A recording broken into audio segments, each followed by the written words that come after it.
Bonjour, nous sommes le vendredi 24 novembre 2017 et il m'arrive parfois, quand je fais cette vidéo du vendredi, quand je m'apprête à la faire, de me demander à quoi ça sert, pourquoi je fais ça exactement. Et je réfléchis et la première chose qui me vient, bien sûr, c'est vous qui me dites quand j'évoque la possibilité d'arrêter en disant non, non, non, c'est important que vous la fassiez. Et là, je me pose alors la question, mais qu'est-ce que je fais exactement? Parfois, je parle de mes bouquins, c'est-à-dire des observations que je fais sur ce qui se passe autour de moi et des réflexions que j'ai pu en tirer. Parfois, je parle véritablement de l'actualité. Et tout ça me renvoie au fait que c'est le prolongement de ce que j'ai fait, de ce que j'ai commencé à faire un beau jour, quelque part en 2004, en regardant autour de moi et en me disant, il y a une crise qui est en train de se préparer, une crise très importante. Je vais en parler. Et alors là, vous me posez la question parfois en disant, mais vous êtes vu comme un lanceur d'alerte qui voulait qu'on renverse la tendance. Et là, la réponse, c'est non, non. Je me voyais plutôt comme un témoin. Il y a quelqu'un qui, dans une interview, je crois, m'a dit vous étiez comme un correspondant de guerre qui est monté au front. Oui, peut-être, oui, en décidant à ce moment-là d'aller travailler spécifiquement dans la firme Countrywide, dont j'avais déjà dit dans mon manuscrit quelle serait l'origine de l'effondrement final. Mais l'image qui m'était venue à l'époque plutôt, c'était le souvenir d'un livre que j'arrive pas à retrouver, mais qui s'appelait dans mon souvenir Le journal d'un bourgeois de Paris au temps de la peste. Mais c'était peut-être pas Paris, c'était peut-être pas au temps de la peste. Mais je me souviens des premières pages, c'est ce monsieur qui ouvre les volets de sa maison et qui regarde ce qui se passe dans la rue et qui revient s'asseoir pour dire il faut que je raconte ce qui est en train de se passer. Et à l'attention de qui le fait-il? Probablement pas des gens qui sont autour de lui, qui sont bien trop occupés à essayer de régler les problèmes affreux, urgents qui se posent. Mais il est témoin, il veut être témoin, il veut raconter ça pour quelqu'un. Et parfois, je me pose la question de savoir si c'est pas justement pour des robots qui nous succéderont, si c'est pas leur intention que j'écris, que ce que j'écris. J'ai posé la question, je dirais assez explicitement dans le dernier qui s'en va éteindre la lumière.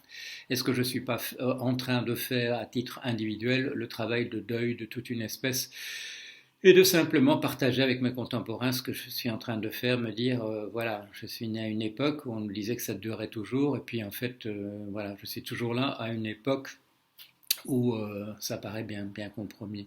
Vous avez peut-être vu cette vidéo, je l'ai mise parce que j'aime bien ce monsieur Guy McPherson, un spécialiste des questions climatiques, un Américain, professeur émérite maintenant, mais qui fait ses vidéos où il, sur un ton, d'un ton désenchanté, il nous explique où on est, notre apathie, le fait on ignore par exemple déjà, 15 jours plus tard, cet appel de 15 000 chercheurs en disant, voilà, là, il faut tout arrêter, il faut travailler à une seule chose, c'est essayer de sauver notre planète comme environnement pour l'être humain.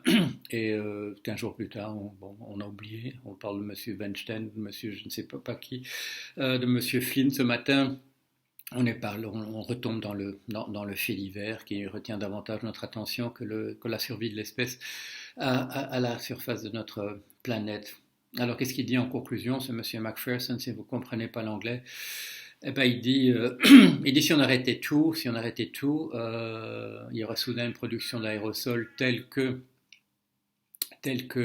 l'accroissement de la température augmenterait encore.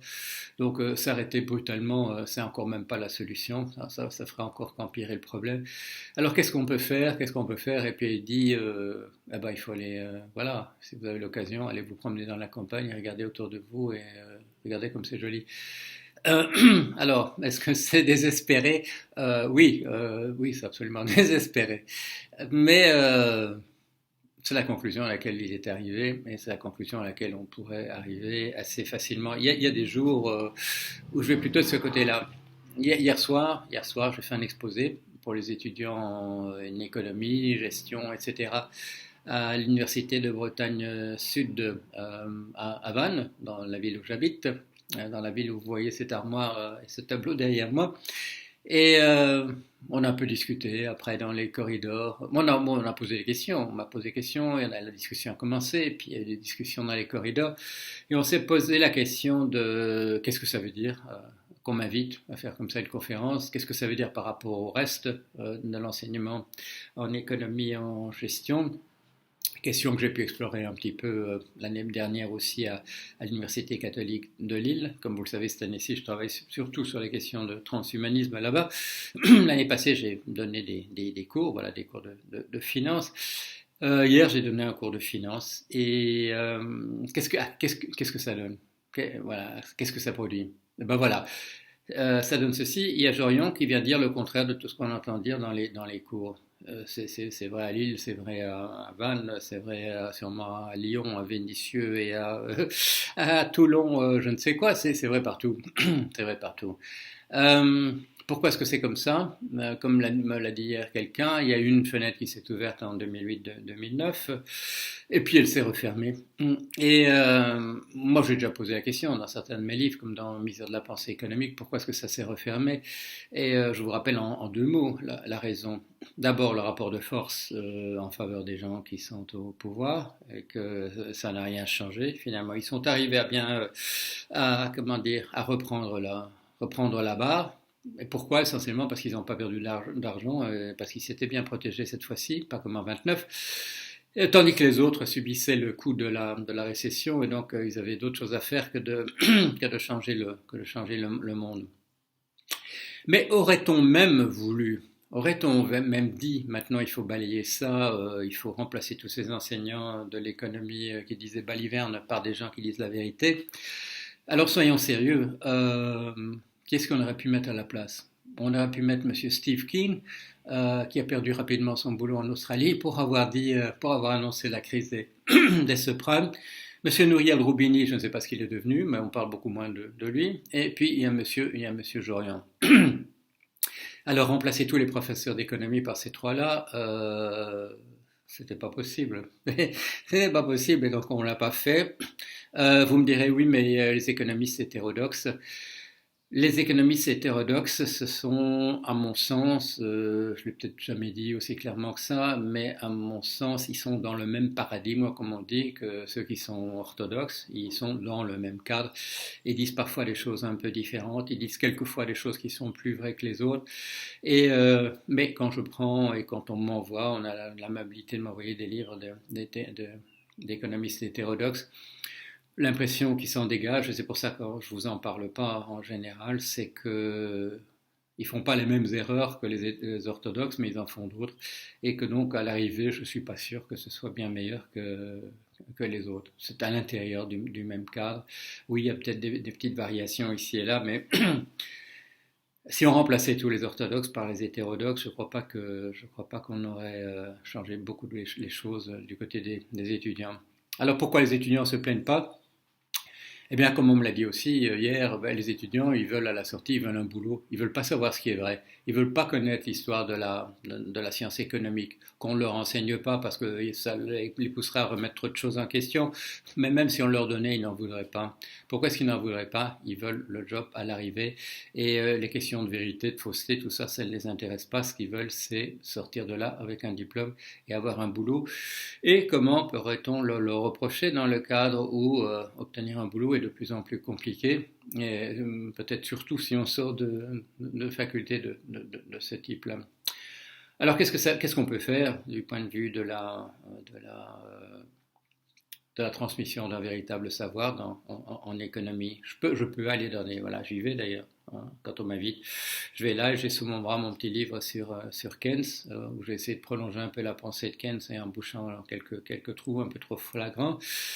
J'ai mon petit livre L'argent mode d'emploi qui explique comment ça marche vraiment et dont je dis qu'il faudrait que tous les enfants des écoles l'aient pour remplacer toutes les balivernes qu'on leur balance aussi bien du côté des banques centrales que des banques particulières que des complotistes quelconques qui vous parlent de toutes ces histoires. J'explique comment l'argent circule véritablement. C'est pas toujours simple, mais je donne beaucoup d'illustrations. Voilà, je donne des exemples.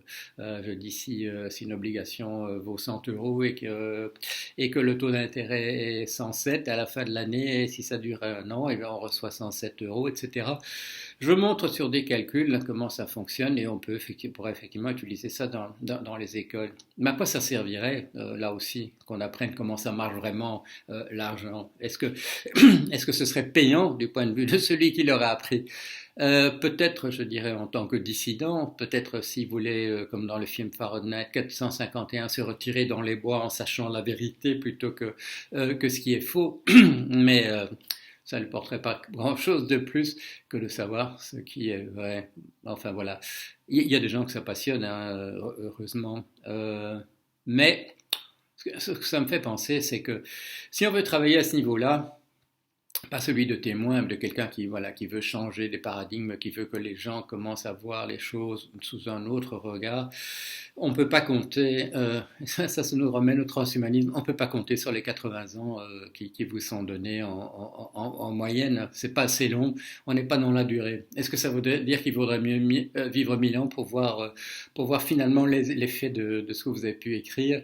Je ne sais pas si ça vaut la peine.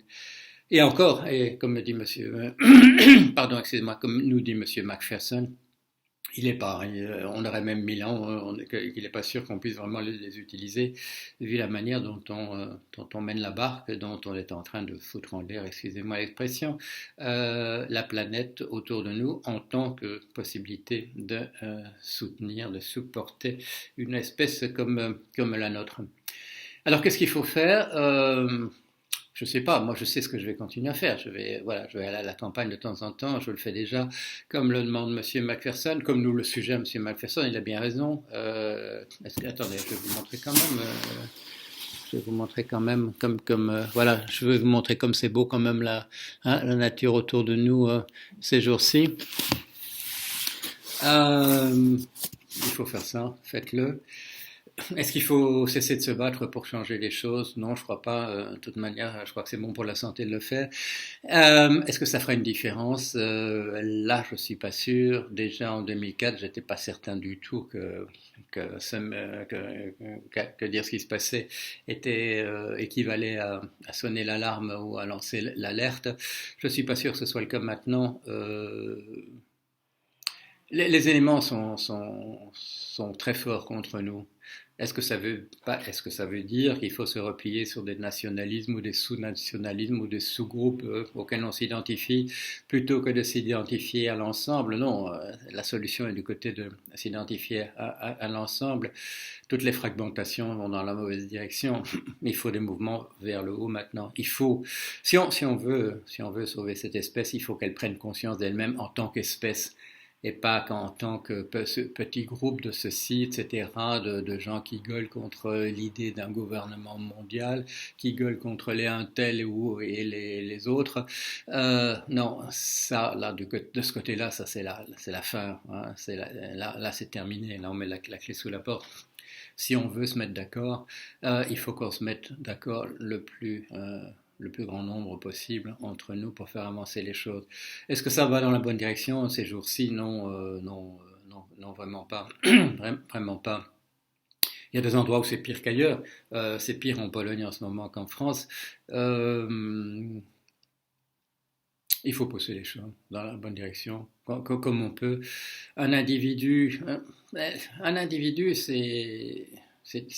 on ne sait pas trop quoi dire. Un individu, c'est pas grand-chose dans la masse. En même temps, dans des périodes de fragmentation, de décomposition comme les nôtres, un individu a davantage de pouvoir que dans d'autres périodes. Parce que ce sont des périodes qui sont ouvertes à la fracture, qui sont ouvertes, voilà, on entre dans des zones de catastrophe et au sens des mathématiques aussi de la théorie des catastrophes de Monsieur Thom, les choses se brisent, les formes évoluent. Elles ne se brisent pas nécessairement, mais les formes évoluent. Ça peut être une pustule qui éclate, ça peut être un miroir qui se brise. Il y a des tas de types de catastrophes. Il en avait bien fait le catalogue du point de vue mathématique. Donc on a, en tant que particules élémentaires, nous avons davantage de pouvoir. Est-ce que ça nous dit exactement ce qu'il faudrait faire? Probablement pas parce que quand on regarde l'histoire en jetant un regard en arrière, on s'aperçoit que ce sont des tout petits trucs voilà, qui ont véritablement changé les choses et que ceux qui l'ont fait ont souvent été des somnambules au sens de Kessler, c'est-à-dire des gens qui croyaient faire autre chose que ce qu'ils faisaient effectivement. Est-ce que ça veut dire qu'il ne faut pas être témoin? Non, là je crois qu'il faut être témoin pour les gens qui vous écoutent au moment même et pour ceux qui viendront par la suite. Je ne dis même plus ceux qui viendront par la suite, je dis ceux qui viendront par la suite, parce que je reste convaincu que nous avons davantage de génie à produire nos descendants sous forme de machines qu'à nous sauver nous-mêmes. Ça, c'est ma conviction profonde, mais ça ne veut pas dire qu'il ne faut pas travailler aux deux. Il faut travailler aux deux autant qu'il soit possible. Sans se faire trop d'illusions sur ce qu'on pourra produire ou non. La seule chose, la seule chose qu'on peut savoir en jetant un regard en arrière, c'est que, comme on dit, ceux qui n'ont pas acheté de billets, ils n'ont eu aucune chance de gagner. Ceux qui n'ont pas rué dans les brancards, ils n'ont eu aucune chance de faire avancer les choses dans la bonne direction. Ce sera ma conclusion pour aujourd'hui. Allez, au revoir.